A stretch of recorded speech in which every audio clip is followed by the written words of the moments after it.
Bagaimana kita memastikan setiap orang, setiap warga negara itu bisa memperoleh hak kesehatannya?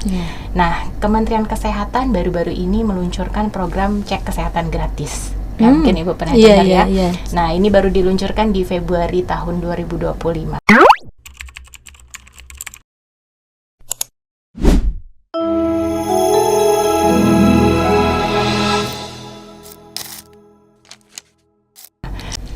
Assalamualaikum warahmatullahi wabarakatuh.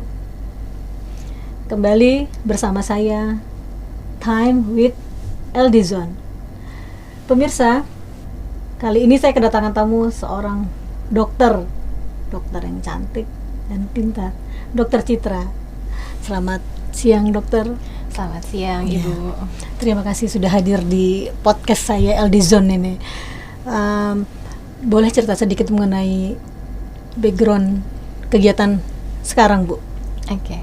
Baik, saya izin perkenalkan diri. Perkenalkan, saya Dr. Citrawati. Saya saat ini bertugas di Dinas Kesehatan Provinsi DKI Jakarta sebagai Administrator Ahli Muda Dinas Kesehatan Provinsi DKI Jakarta. Jadi, Dinas Kesehatan ini selaku pembuat kebijakan ya, Ibu, regulator di bidang kesehatan. Seperti itu. Oh iya, luar biasa nih Bu Citra ya, Dokter Citra saya sebut ya. Begini, Dok, dengan lingkungan masyarakat kita yang terdiri dari bermacam-macam kebiasaan, ya kan, kemudian budaya. Nah, ini bagaimana cara dari Kementerian Kesehatan dalam menghadapi masyarakat yang beraneka macam kebiasaan gitu, Dok?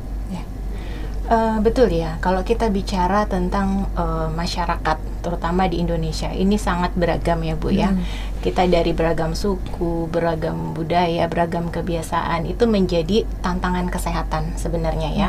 Tantangan kesehatan di mana dengan adanya keberagaman budaya, keberagaman suku, ada juga keberagaman perilaku ya. Kalau dalam hal kesehatan, artinya kita harus bisa menelaah, menganalisis bagaimana perilaku masyarakat dalam bisa menerapkan pola hidup bersih dan sehat ya, atau kita kenal dengan PHBS ya. Karena perilaku kesehatan ini erat kaitannya dengan kondisi kesehatan masyarakat. Semakin baik perilaku kesehatan masyarakat, warga, maka tingkat kesehatannya pun akan baik. Dan sebaliknya, kalau PHBS-nya itu kurang, maka derajat kesehatannya pun akan menurun. Seperti itu. Itu yang menjadi dasar-dasar kebijakan kami tentunya baik dari Dinas Kesehatan maupun Kementerian Kesehatan nantinya untuk menentukan program-program apa sih yang tepat kita hadirkan untuk masyarakat untuk bisa meningkatkan derajat kesehatan masyarakat. Oke. Nah, jadi dengan mengenal dulu. Iya, ya, betul. mengenal dulu kebiasaan masyarakat, apa sih pola yang bisa disampaikan agar informasi kebijakan-kebijakan yang sudah dibuat ini bisa diterima masyarakat dengan lebih mudah ya Bu ya. Betul sekali. Nah, dengan banyaknya kejadian-kejadian mengenai kesehatan, ya mungkin kita sudah tahu bersama nih ya pemirsa, banyak masyarakat itu yang belum mendapatkan haknya. Seperti kita ketahui kan bahwa kesehatan itu adalah hak semua warga negara, bukan privilege individu ya nggak? Ini gimana nih Dokter? Iya, betul, benar sekali, karena kesehatan itu adalah hak semua orang ya. Pertama, terkait dengan akses layanan kesehatan. Semua warga, semua masyarakat itu berhak untuk bisa mendapat akses pelayanan kesehatan ya, yang tentunya yang layak ya, yang mumpuni seperti itu. Nah, kita Indonesia khususnya kalau saya di DKI Jakarta itu tentunya akses pelayanan kesehatannya di kota besar ya Bu, terutama itu sudah cukup baik ya. Mungkin yang perlu kita perhatikan nanti di kota-kota atau daerah-daerah terpencil ya, yang perlu kita tingkatkan akses pelayanan kesehatannya. Nah, bagaimana kita memastikan setiap orang, setiap warga negara itu bisa memperoleh hak kesehatannya? Nah, Kementerian Kesehatan baru-baru ini meluncurkan program cek kesehatan gratis. Ya, mungkin Ibu pernah dengar ya. Nah, ini baru diluncurkan di Februari tahun 2025. CKG kok nggak salah ya. Betul, CKG kita lebih kenalnya. Nah, program ini memang diperuntukkan bagi seluruh warga negara. Ya, jadi tanpa memandang apakah dia punya BPJS atau tidak ya. Jadi memang seluruh warga negara Indonesia itu berhak mendapatkan cek kesehatan gratis. Semua kelompok usia. dari mulai bayi baru lahir, kemudian balita, anak prasekolah ya, remaja, anak usia sekolah, sekarang juga sudah mulai CKG sekolah, mungkin Ibu pernah dengar ya. Betul. Kemudian kelompok usia dewasa dan lansia, itu semua bisa mengakses program cek kesehatan gratis. Setiap tahun itu bisa didapatkan. Jadi kita bisa memperoleh medical check up ya, mungkin lebih dikenalnya ya, MCU ya. Kalau biasanya harus MCU itu berbayar, ini pemerintah hadirkan program cek kesehatan gratis ini, seperti itu. Ini keren banget ini dokter ya. Jadi informasi mengenai CKG ini sepertinya belum, kalau nggak salah baru di launching 1 September ini ya? Kalau CKG-nya sendiri itu di launching di 10 Februari 2025. Cuman yang baru mungkin untuk anak sekolah, karena khusus anak sekolah itu baru di launching di bulan Agustus, di pertengahan Agustus gitu. Jadi sebelumnya di bulan Februari itu untuk kelompok usia bayi baru lahir, balita, dewasa dan lansia. Nah, kalau anak sekolah memang dipersiapkan dijalankan programnya pada saat tahun ajaran baru. Jadi baru di launching di bulan Agustus kemarin. Nah, ini perlu sekali sosialisasi ya dari Kemenkes ini untuk sekolah-sekolah CKG ini sangat membantu, apalagi dengan bermacam-macam kelompok usia ya, dari anak-anak, remaja maupun orang tua yang saya rasa sangat perlu sekali untuk CKG ini, apalagi dengan pelayanan yang gratis ini dok. Betul sekali. Nah ini untuk medianya selain apa saja ini yang dilakukan? Apakah melalui kelompok-kelompok ibu-ibu PKK atau kecamatan, kelurahan atau bagaimana aja ini untuk mensosialisasikannya? Oke. Kalau untuk sosialisasi sendiri, yang pertama kalau untuk pelaksana ya atau penyelenggara itu dari Kementerian Kesehatan sudah mengeluarkan petunjuk teknis tentunya Ibu. Kemudian berdasarkan petunjuk teknis tersebut, berdasarkan hasil keputusan Menteri Kesehatan ya tentunya ya sebagai dasar. Nah itu diturunkan ke semua daerah, semua provinsi, kabupaten, kota untuk bisa menindaklanjuti Kemenkes tersebut seperti itu. Nah nanti masing-masing dinas kesehatan, provinsi, kabupaten, kota itu wajib melakukan sosialisasi baik internal maupun eksternal ya. Internal berarti kita ke jajaran ya, ke puskesmas atau klinik atau rumah sakit bahwa ini ada program baru ya, cek kesehatan gratis yang akan kita mulai laksanakan seperti itu. Kemudian sosialisasi eksternal tentunya itu yang paling penting ya, karena kita punya program tapi kalau masyarakat tidak tahu program ini ada dan hadir, tentunya program ini tidak bisa berjalan.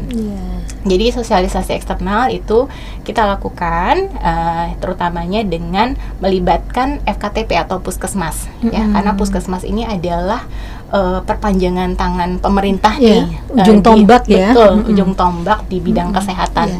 Dia paling dekat dengan masyarakat seperti itu. Puskesmas ini melakukan sosialisasi ke masyarakat melalui kegiatan penyuluhan misalkan atau kegiatan-kegiatan di posyandu ya. Kemudian kepada lintas sektor juga pada camat, lurah, RT, RW, kemudian kadar kesehatan juga kita libatkan. Nah, selain sosialisasi internal, eksternal yang sifatnya formal, kami juga sudah tentunya menyebarkan informasi melalui media sosial. Ya. Yang paling jitu ini. Betul sekali. Kalau sekarang kayaknya paling cepat sampai informasi itu lewat media sosial ya Bu. Dari Kementerian Kesehatan sendiri sangat proaktif ya menyebarkan informasi program CKG ini. Kemudian kami di Dinas Kesehatan juga semua provinsi, kabupaten, kota punya akun medsos masing-masing juga sudah disebarkan informasi terkait program ini seperti itu. Ini sangat luar biasa sekali ya program pemerintah dalam pemenuhan kebutuhan kesehatan masyarakat nih ya dokter ya. Masyarakat ini masih kadang-kadang kurang kesadaran untuk menjaga lingkungan ya terutama. Karena kan kesehatan ini banyak faktor baik dari individu maupun global, lingkungannya sendiri. Nah, ini bagaimana nih caranya untuk mensosialisasikannya lagi nih, Dok? Kalau bicara kesehatan dan lingkungan tentunya saling terhubung erat ya, Bu ya. Jadi lingkungan itu kan seperti wadah ya. Jadi ibarat kita makan di wadah yang kotor, tentunya kita punya resiko terserang penyakit seperti seperti itu. Sama halnya dengan lingkungan. Kalau kita hidup di lingkungan yang tidak bersih, maka faktor resiko timbulnya penyakit akan lebih besar. Nah, bicara lingkungan, kita tidak bisa mengandalkan satu pihak, Bu. Betul. Ya, kalau udah bicara lingkungan, artinya multisektor harus terlibat. Ya, tidak hanya dari sektor kesehatan, ada sektor penataan ruang di situ, kemudian ada dinas lingkungan hidup di situ harus terlibat. Seperti itu. Bagaimana kita menata lingkungan agar bisa menciptakan lingkungan yang sehat, seperti itu. Nah, banyak penyakit-penyakit yang timbul akibat lingkungan yang kurang baik. Salah satunya stunting, ya. Yang sangat menjadi isu kesehatan lah ya di Indonesia, karena kasus balita stuntingnya masih tinggi banyak, ya. Ketika kita bicara stunting, ada faktor lingkungan terlibat di situ. Sanitasi yang buruk, penyediaan air minum bersih ya, itu sangat berkontribusi terhadap kesehatan bayi balita ya. Jadi kalau bayi balita itu sering diare, sering sakit karena lingkungannya yang kotor, maka dia akan mendapatkan asupan gizi yang kurang ya. Berat badannya turun terus karena sering diare atau sering sakit. Itu yang menjadi faktor akibatnya balita ini pertumbuhan perkembangannya kurang baik ya, timbullah stunting gitu. Jadi memang di samping kita memberikan akses layanan kesehatan, tentunya bagaimana kita menciptakan lingkungan yang hidup bersih, lingkungan yang bersih itu sangat penting. Makanya salah satu program utama juga nih di bidang kesehatan adalah bagaimana kita mempromosikan PHBS, pola hidup bersih dan sehat, seperti itu. Karena dampaknya sangat besar ya Bu ya. Karena memang lingkungan yang bersih ini kan ya, kita dalam agama kita kebersihan adalah sebagian dari iman, ya kan? Ya, bagaimana kita bisa memberikan yang terbaik untuk generasi apabila lingkungan ya tidak mendukung untuk menuju pencegahan stunting ataupun memberikan kesehatan untuk individu maupun secara umum ya Dok ya. Betul sekali itu. Mengenai kesehatan, tentunya banyak sekali dari pemerintah berupaya untuk memberikan pelayanan yang terbaik kepada masyarakat tentunya ya kan. Pasti ada kebijakan dan kemudian sistem yang sudah dibuat. Nah, terkadang antara kebijakan dan sistem ini kurang relevan dengan kebutuhan masyarakat. Ini bagaimana untuk supaya bisa semuanya tercapai apa yang sudah menjadi program ini? Ya, baik, betul. Terkait dengan kebijakan ya, saat ini kita Kementerian Kesehatan itu sudah mulai melaksanakan transformasi kesehatan ya Bu ya. Transformasi kesehatan sebenarnya poin-poinnya banyak, tapi yang paling menonjol, paling utama mungkin terkait dengan transformasi layanan kesehatan primer ya. Karena ini yang paling dekat nih dengan masyarakat. Nah, apa yang berubah dari layanan primer yang sebelumnya ada dengan yang sudah bertransformasi. Nah, kalau dulu kita datang ke puskesmas ya Bu, kita sakit batuk pilek, datang ke poli umum ya Bu ya, datang ke poli umum berobat, sakit konsultasi dokter, dapat obat, selesai pulang ya. Nah, dengan adanya transformasi layanan kesehatan primer, sekarang semua puskesmas ya, inisiasi dari Kementerian Kesehatan, kemudian kami juga selaku dari Dinas Kesehatan harus menerapkan kebijakan ini, maka kami merubah struktur di layanan primer kami, dalam hal ini puskesmas ya. Apa yang berubah? Yang dulunya layanan puskesmas itu basicnya adalah poli. Macam-macam poli ya Bu. Betul. Ada poli umum, ada poli anak, poli ibu dan sebagainya ya. Dan itu hanya memenuhi kebutuhan yang saat itu dibutuhkan oleh si pasien. Terbatas lah. Betul ya. Nah, kalau sekarang kita ada integrasi layanan kesehatan primer namanya, di mana layanan puskesmas ini semua sudah dibagi, dipecah menjadi sistem klaster. Ya, sistem klaster ini nanti berdasarkan usia Bu. Nah, jadi ada 5 klaster di layanan primer. Yang pertama itu klaster 1 itu terkait dengan manajemen ya. Kemudian klaster 2 terkait dengan pelayanan kesehatan ibu dan anak. Klaster 3 untuk usia dewasa dan lansia. Klaster 4 untuk penanggulangan penyakit, dan klaster 5 ini terkait dengan layanan gawat darurat, farmasi, laboratorium. Jadi ketika seseorang mengakses layanan di puskesmas, saya datang nih ke puskesmas ya, saya usia dewasa dewasa misalkan ya, usia dewasa datang ke puskesmas, maka saya akan diarahkan ke klaster 3. Nah, di klaster 3 itu ketika saya datang, dok saya batuk pilek ya, minta obat, saya tidak hanya akan mendapatkan konsultasi dokter dan diberikan obat ya, tapi saya di situ berhak atas paket layanan sesuai dengan siklus hidup saya. Sesuai dengan usia ya. Iya, hampir sama dengan cek kesehatan gratis itu ya. Jadi setiap usia itu berhak atas satu paket layanan seperti itu, Ibu. Jadi ketika saya datang, selain saya diobati, saya dapat screening hipertensi, saya dapat screening diabetes, kemudian saya dapat pemeriksaan faktor risiko penyakit jantung, faktor risiko stroke ya. Itu semua diperiksakan secara lengkap ya, walaupun mungkin dalam satu hari tidak bisa diselesaikan satu paket itu secara bersamaan ya, karena kita tahu keterbatasan waktu ya, keterbatasan SDM di lapangan. Tapi saya suatu saat bisa datang walaupun saya tidak sakit, saya bisa datang lagi nih ke puskesmas untuk mendapatkan paket pelayanan kesehatan saya yang lain yang belum saya dapatkan. Ya, seperti itu. Jadi kenapa kita bicara bagaimana kita memastikan suatu sistem ini sesuai dengan kebutuhan masyarakat. Artinya kita harus tahu dulu ada masalah apa sih di masyarakat. Dengan adanya integrasi layanan kesehatan primer ini, kita bisa mengetahui satu faktor resiko terbesar penyakit. Ya, faktor resiko kesehatan di masyarakat itu apa sih yang paling banyak berdasarkan hasil screening dan pemeriksaan tadi ya Bu ya. Oh ternyata di wilayah ini kasus hipertensinya tinggi, kasus diabetesnya mungkin tinggi ya. Jadi berdasarkan hasil temuan, hasil analisis kesehatan itulah yang nantinya akan timbul kebijakan-kebijakan baru ya. Tentu kita harus bisa memahami kebutuhan masyarakat itu seperti apa. Salah satunya dengan deteksi dini tadi ya. Kalau dari sisi pelayanan kesehatan seperti itu. Kemudian selain pelayanan kesehatan primer, tentunya ada pelayanan kesehatan lanjutan ya, rumah sakit. Iya, rumah sakit. Betul, rumah sakit ini terkait dengan kondisi kesehatan yang mungkin butuh penanganan lebih lanjut. Ya, bagaimana kita memastikan akses layanan kesehatan lanjutan ini bisa diakses dengan mudah oleh masyarakat. Ya, kebanyakan dan terjangkau ya biayanya. Betul sekali. Kebanyakan masyarakat itu agak sulit mengakses layanan di rumah sakit, satu karena faktor biaya. Betul. Ya, rumah sakit biasanya biayanya mahal kalau berobat ya. Nah, sebenarnya kalau kita sakitnya ringan, kita memang tidak perlu datang ke rumah sakit, cukup mengakses layanan primer ya. Bisa puskesmas atau klinik ya. Dan kalau mau gratis itu tentunya kita sudah punya ya dukungan dari BPJS Kesehatan seperti itu. Jadi akses layanan kesehatan lanjutan atau rumah sakit ini diakses hanya bila perlu, Bu.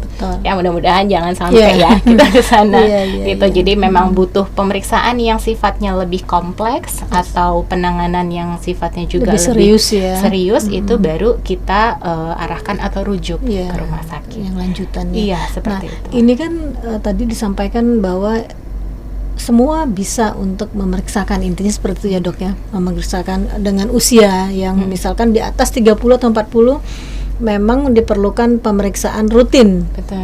Nah, mungkin banyak masyarakat ini yang belum menerima informasi seperti ini, padahal itu kan gratis sebetulnya ya Dok ya. Nah, memang ada juga saya beberapa itu mendengarkan bahwa aduh ini puskesmasnya lama gitu, kita harus antri nunggu gitu. Nah, berarti memang apabila diperlukan saat itu untuk pemeriksaan, misalkan hari ini adanya bisa untuk cek gula darah atau asam urat, kemudian disampaikan bahwa untuk cek lanjutannya besok ya Bu, atau 2 hari lagi balik lagi. Nah, terkadang pemahaman yang seperti ini yang kurang tersampaikan di tempat ini. Gimana nih Dok ini untuk memberikan pemahaman bahwa semua masyarakat itu akan mendapatkan hak yang sama seperti itu. Gimana nih Dok? Ya, jadi memang sosialisasi kepada masyarakat itu kembali lagi sangat penting ya Bu ya. Sosialisasi berarti kita masyarakatnya harus paham program ini tuh seperti apa sih, diperuntukkan bagi siapa saja, dan bagaimana saya cara mendapatkannya gitu kan. Paling penting. Ya, jadi baik itu integrasi layanan kesehatan primer atau program cek kesehatan gratis itu sendiri, tentunya kami dari bidang kesehatan ya menyiapkan vaskes tingkat pertama FKTP ya untuk bisa melayani dan melaksanakan program ini. Nah, masalah terbesar sebenarnya lebih ke minat masyarakat, Bu. Ya. Ya, sebenarnya informasinya tersampaikan, masyarakat tahu ada program ini, tapi minat masyarakat, motivasi mereka untuk berpartisipasi atau memanfaatkan program ini masih kurang. Ya. Kira-kira kenapa, Bu? Takut ya. Banyak sekali orang yang takut memeriksakan kesehatan. Ya. Kalau nggak sakit, saya nggak mau deh datang ke puskesmas atau ke rumah sakit. Ngapain? Khawatir nanti malah merembet kemana-mana, katanya seperti itu. Gitu ya. Jadi banyak yang takut untuk secara sukarela memeriksakan kondisi kesehatannya, karena faktor takut ketahuan penyakit ini, penyakit ini ya. Padahal tujuannya memang itu. Tujuan program ini adalah kita mengetahui status kesehatan kita. Ya, kita ini sebenarnya kita merasa sehat, tapi apakah benar-benar kita sehat? Gitu. Kita nggak tahu kalau kita tidak mencari tahu, ya. Dengan adanya program ini hadir, kita bisa mendeteksi lebih awal kondisi kesehatan kita. Apakah kita punya faktor resiko penyakit, atau memang kita sudah punya penyakit yang tidak kita rasakan, tapi ada dalam tubuh kita, ya, seperti itu. Sebagai contoh, misalkan penyakit hipertensi atau diabetes yang seringkali itu baru diketahui setelah kondisinya cukup parah.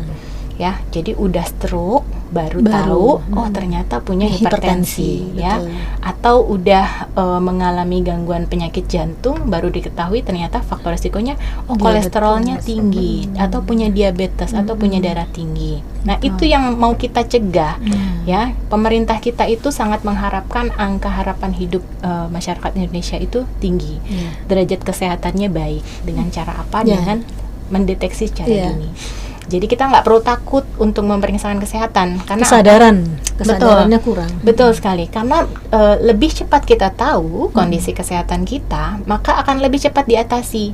Jadi sebelum penyakit ini naik kelas menjadi kondisi komplikasi atau parah ya, yang harus perawatan insentif, bahkan tadi menimbulkan stroke, serangan jantung, itu kita sudah bisa antisipasi sejak awal. Oh, ternyata saya gula darahnya sudah warning nih, belum diabetes misalkan, berdasarkan hasil cek, saya udah mendekati 200, artinya harus hati-hati. Saya harus mulai mengatur pola makan saya. Begitu juga dengan darah tinggi, misalkan sudah prehipertensi, saya harus mengurangi garam, saya harus aktivitas fisik, saya nggak mau sakit ya. Nah, mengenai pelayanan lagi nih, Dok, untuk kesadaran memeriksakan diri, ini kan mungkin baru 50% yang mempunyai kesadaran itu ya, untuk berani ibaratnya mengecek kesehatannya. Nah, 50%-nya ini kan mereka takut nanti dirujuk lagi kemana. Nah, ini kan bentuk dari satu pelayanan. Nah, untuk warga masyarakat yang memang belum punya BPJS pun sekarang pemerintah sudah memberikan kemudahan. Malah banyak yang memberikan gratis ya untuk masyarakat. Nah, ini sangat luar biasa peran pemerintah ya. Nah, untuk pencapaian di kota-kota seperti Jabodetabek ini mungkin masih lebih mudah lah ya dibandingin saudara-saudara yang ada di pelosok-pelosok tanah air lagi. Ini usaha-usaha yang sudah dilakukan apa nih untuk mencapai tepat sasaran dan masyarakat mendapatkan haknya seperti itu untuk kesehatan. Gimana nih, Dok, yang mengalami banyak kan yang kita lihat, ternyata mereka lahiran harus pakai tandu karena tidak ada akses untuk jalan yang lebih mudah menuju puskesmas ataupun rumah sakit, seperti itu. Ya, betul ya, Bu. Kalau kita bicara Jabodetabek mungkin masih bagus ya, ketimbang daerah-daerah lain di luar sana, apalagi daerah-daerah terpencil, daerah timur ya, yang sangat minim fasilitas kesehatannya. Jadi kita sebenarnya harus bersyukur kita tinggal di kota besar ya, akses layanan kesehatannya itu mudah ya, mudah digapai ya, mudah kita dapatkan ya. Itu menjadi suatu privilege untuk kita yang mudah-mudahan menimbulkan kesadaran kita untuk bisa memanfaatkan apa yang sudah disediakan oleh pemerintah seperti itu. Tapi lucunya, walaupun kita tinggal di kota besar, kesadaran itu juga masih belum mencapai 50%, Ibu. Iya, masih di bawah harapan kita lah ya, seperti itu. Karena semakin ternyata dia semakin kota besar ya, mereka makin penyebaran informasinya semakin banyak ya, kemudian akses informasi bisa dapat di mana saja gitu. Jadi mereka untuk bisa mengakses ke layanan kesehatan justru lebih sedikit. Ada telemedicine sekarang ya, itu ya, mau konsultasi sekarang bisa lewat telemedicine, atau bahkan cukup searching di Google obat sakit kepala seperti itu kan ya, dapat keluar deh merek obatnya, tinggal beli ya.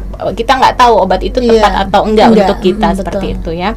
Jadi memang itu tantangan kita. Kemudian bagaimana kita memastikan daerah-daerah terpencil itu bisa mengakses layanan kesehatan dengan baik.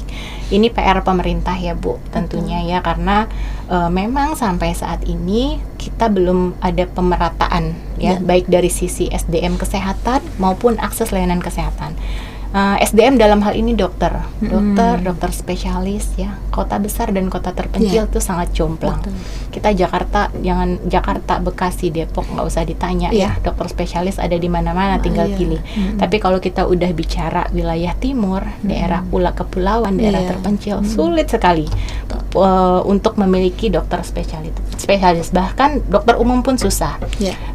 Puskesmas di daerah itu tidak semuanya memiliki dokter umum ya. Ada yang satu puskesmas itu ternyata hanya perawat sama bidan yang bertugas di situ. Kalau sebutannya mantri gitu ya. Gitu. Jadi memang sangat masih kekurangan. Itu dari sisi SDM ya. Itu yang menjadi PR besar pemerintah, bagaimana caranya bisa pemerataan SDM. Kira-kira kenapa sih orang dokter spesialis itu nggak mau ditempatkan di daerah ya? Itu kan yang harus jadi analisis kebijakan selanjutnya seperti itu. Kira-kira apa yang bisa membuat dokter itu tertarik mau ditempatkan di daerah terpencil gitu. Ya, jadi memang banyak permasalahan, terutama kebutuhan kita dokter nih. Iya betul. Ya, Dok, ya.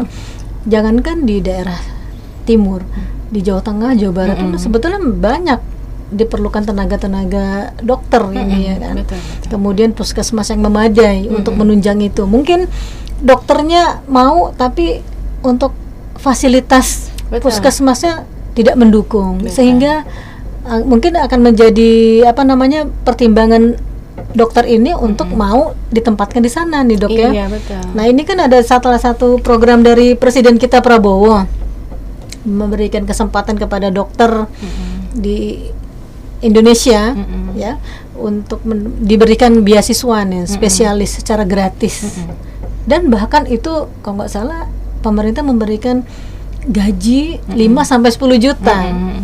Itu salah satu usaha yang dilakukan pemerintah untuk menarik agar dokter-dokter ini mau ditempatkan di daerah maupun di tempat terpencil.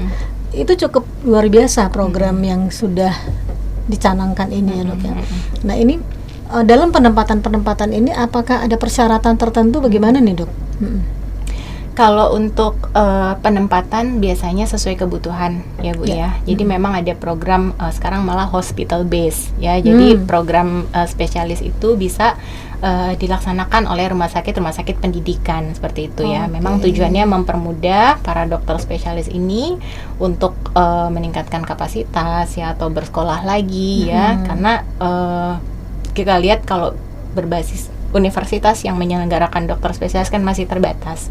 Nah, yang baru-baru ini pemerintah lakukan itu tadi seperti Ibu sampaikan, ada beasiswa gratis untuk dokter-dokter yang mau mengambil spesialisasi seperti itu. Tujuannya itu sebenarnya Bu, supaya nanti ketika kita mendapatkan beasiswa, tentunya ada hak dan kewajiban yang kita terima. Kita berhak mendapatkan pendidikan gratis, tapi kewajiban kita adalah kita harus mau ditempatkan di mana saja. Kalau nggak salah kemarin itu pemerintah memberikan kesempatan beasiswa spesialis gratis ini sesuai dengan daerahnya masing-masing. Jadi mengutamakan putra daerah seperti itu ya Dok ya. Betul sekali. Jadi agar putra daerah ini nanti nggak jauh-jauh nyari kerja ke Jakarta Bu. Betul. Udah penuh. Iya, jadi bisa melayani masyarakat di daerahnya setelah lulus spesialis, bisa bekerja dan melayani masyarakat di daerahnya. Tadi untuk bisa memeratakan SDM ya. Itu salah satu upaya pemerintah sih Bu. Iya. tepatnya. Program yang sangat luar biasa ini ya. Iya. Jadi karena banyak kita saksikan juga nih, kita tahu bahwa dokter-dokter yang memang mempunyai talenta luar biasa, memang ahli di bidangnya, mereka kerjanya di luar negeri. Iya, Ya. betul sekali. Kadang-kadang seperti itu. Nah, jadi usaha-usaha yang dilakukan pemerintah sangat luar biasa nih, Dok ya. Semoga berjalan lancar semuanya ini program pemerintah dalam menaikkan kesehatan, mengangkat hak seorang warga negara ya, masyarakat dalam bidang kesehatan nih tentunya. Nah, Dok, untuk ini pelayanan kesehatan itu kan sudah mulai agak berkurang nih, kita dengar BPJS itu seperti ini seperti itu. Ini sangat luar biasa. Jadi kemajuan dalam memberikan pelayanan melalui BPJS. Banyak BPJS itu diterima oleh masyarakat secara gratis. Betul. Walaupun tidak punya BPJS, tapi tetap diberikan secara gratis. Ini upaya-upaya ini. Nah, ini untuk informasi. Terkadang ada juga masyarakat yang belum, ya mungkin literasinya kurang, ya menerima informasinya seperti ini. Ini mengurangi hal-hal seperti itu seperti apa nih yang sudah dijalankan supaya masyarakat semua lebih cepat menerima informasi ini. Ya. Jadi sebenarnya pemerintah sendiri itu menargetkan setiap provinsi atau daerah, kabupaten, kota itu untuk total coverage. Artinya setiap pemerintah daerah itu wajib memastikan seluruh warganya sudah memiliki BPJS kesehatan. Ya, baik itu yang berbayar atau mandiri ataupun yang PBI atau yang biayanya ditanggung oleh pemerintah daerah. Ya, jadi itu kewajiban pemerintah daerah sebenarnya, Bu, memastikan bahwa seluruh warga di daerahnya itu sudah memiliki BPJS kesehatan, seperti itu. Dan itu ada targetnya, setahu saya ya. Jadi masing-masing daerah itu ada target dan itu dievaluasi oleh Kementerian Kesehatan. Misalkan daerah ini sudah berapa persen UHC-nya, daerah ini sudah berapa persen. Itu yang harus bisa kita evaluasi bersama sebagai bentuk apakah warga kita semuanya sudah terlindungi secara asuransi kesehatannya, seperti itu. Dan masyarakat juga tentunya harus berperan aktif, peran serta, karena seperti yang sebelumnya saya sampaikan, semua program, semua kebijakan kalau masyarakatnya tidak berperan aktif ya secara mandiri, mungkin bisa menjadi program ini tidak berhasil. Sudah ada program BPJS kesehatan untuk meringankan biaya kesehatan masyarakat, tapi kita menyadari saya nggak punya BPJS, kemudian saya tidak mampu untuk membayar iuran, apa yang harus saya lakukan? Artinya Bapak Ibu harus melapor, lapor ke RT RW setempat, ya. Nanti dari RT RW itu akan didaftarkan sebagai kelompok prioritas untuk menerima bantuan BPJS secara gratis, seperti itu. Karena jangan sampai nanti udah kondisi sakit, butuh layanan kesehatan, sampai di rumah sakit ternyata tidak punya BPJS. Ya. Ini yang sering dialami nih banyak. Gitu. Jadi itu yang nanti akan timbul masalah. Walaupun pada akhirnya kalau kita datangnya ke rumah sakit pemerintah, mungkin itu akan lebih gampang ya, Bu, karena rumah sakit pemerintah ini koordinasinya memang sudah sangat baik dengan BPJS kesehatan. Jadi ada toleransinya. Jadi yang belum punya BPJS kesehatan ketika dia sakit itu bisa didaftarkan 24 jam kalau saya nggak salah, 24 jam sampai dia bisa mendapat kartu BPJS, seperti itu. Nah, ini untuk BPJS yang gratis, ini persyaratan apa saja nih, Dok? Kan ada yang berbayar, ada yang PBI. Ini bedanya apa ini? BPJS 3 ini? Tentunya kalau yang gratis itu diperuntukkan untuk kelompok masyarakat yang kurang mampu. Jadi berarti mereka untuk pengurusan itu harus ada surat keterangan. Betul, ya? Betul. Tadi makanya saya bilang harus lapor RT RW, nanti dibuat surat keterangan tidak mampu. Pemirsa. Jadi akan nanti dibuatkan untuk BPJS, kepesertaan BPJS. Jadi sekarang mudah-mudahan ya, apalagi sekarang pemerintahan sudah cukup baik ya.